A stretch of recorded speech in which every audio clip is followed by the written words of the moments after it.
What is going on, ladies and gentlemen? Welcome to Objective Media. Today we're going to be talking about Donald Trump's tax plan and if it would do more harm than good. Now, this is a very interesting video. This isn't really an attack piece on Donald Trump. This is more of talking about some of the downsides based on a couple of studies that have come out looking at Donald Trump's tax plan, and then, giving some options for him to fix things and things like that. So, which is important. Now, a tax plan consistent with the proposal of the White House released in April would lower federal revenue by trillions of dollars over 10 years and largely benefit wealthiest taxpayers. This is according to an analysis from the Urban Brookings Tax Policy Center. Now, Donald Trump has attacked them in the past, saying that they lean left, and people within the Trump campaign have done that as well. They have obviously denied those claims, but you can interpret the story that I'm about to read to you guys any way you want to. I'm just reading their study to you guys because I thought it was interesting for the show. The tax cuts described in the administration's outline would cost $7.8 trillion over 10 years under traditional budget scoring, and a plan that combines those cuts with possible revenue raisers would cost $3.5 trillion. This is according to TPC. The centrist think tank did not find significant changes to these estimates when they took into account the macroeconomic effects of the proposals.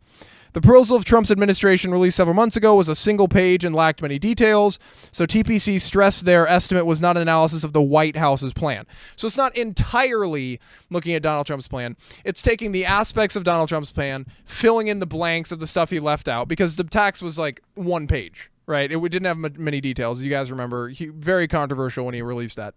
So they are saying, look, we're taking that. This is an exact Trump proposal. This is more of like mostly his things that he had on the sheet, and then we're adding some more. Quote, rather, this exercise provides perspective on the revenue and distributional effects of a plan containing the tax ideas raised by the administration, as well as some of the trade-offs that the administration is grappling with while attempting to craft a fleshed-out plan. TPC's findings suggest that the White House would need to make significant changes if it wants its tax bill to be revenue neutral and follow the so-called the Treasury Department's secretary's rule.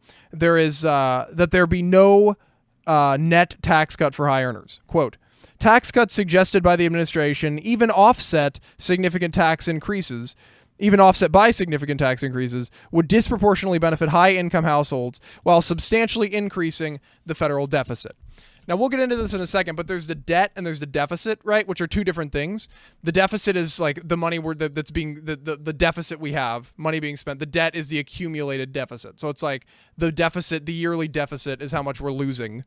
And the debt is like the accumulated losses, like how much have we lost over time.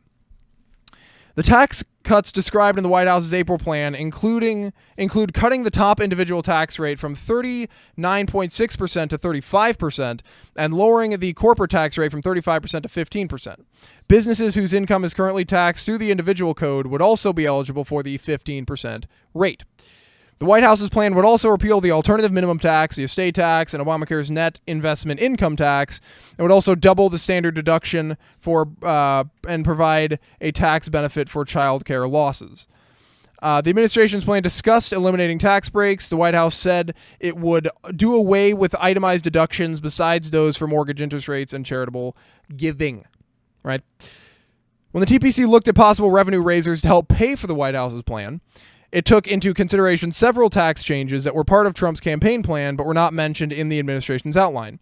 These included repealing the head of the household filing status and personal exemptions. The head of the household filing status, pretty self-explanatory.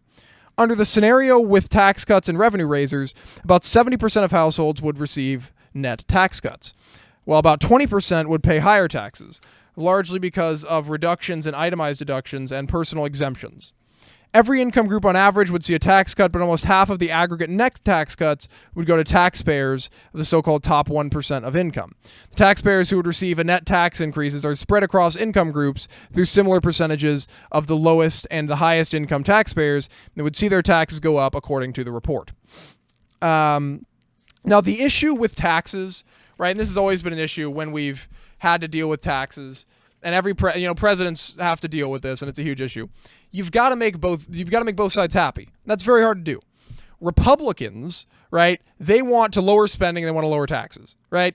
that works. But they also want to increase defense spending, and they want to, increase spending in other areas. That's fine.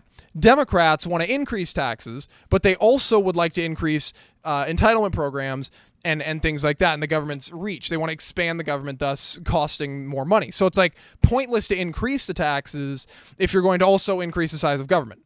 But it's pointless to lower the taxes if you're also going to increase the size of government. So that's the concern that a lot of these people have, right? And that's the difficulty for Donald Trump and any president really that wants to deal with taxes.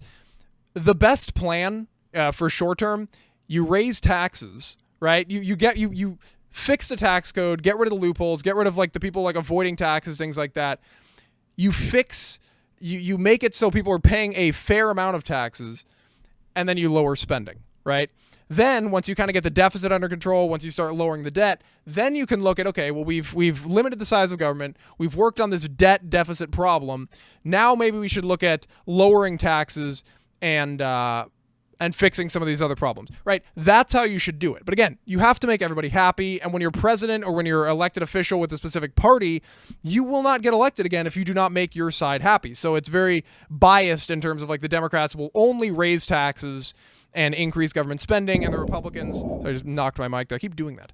That's because it's like sitting on a stand, so it's like my hand swings back. But anyway, and then Republicans will only lower taxes, increase government in some areas like defense, and then and go from there. We'll see what happens. I mean, it's going to be interesting. I think there are some changes. Obviously needs to add details, right, to his tax plan so we can get a full kind of picture of what's going to be in the tax plan.